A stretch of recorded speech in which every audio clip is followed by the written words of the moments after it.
हाँ, ये मोर पहला वीडियो बनाया था फॉर जी ब्लॉग। हमारे बारी में का लगा मत देखा तुम बारी नहीं देखा जी स्कूल देखा था हमारे घर के के तो आ गए हमन स्कूल।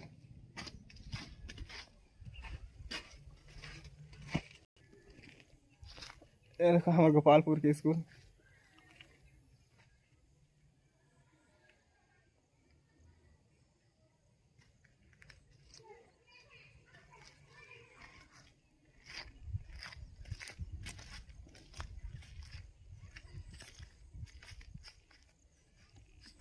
आज तो मतलब देखा था हमारे गोपालपुर के स्कूल।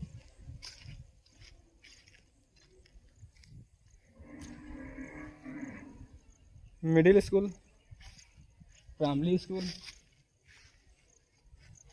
हाई स्कूल, यहाँ तक 12वीं तक है।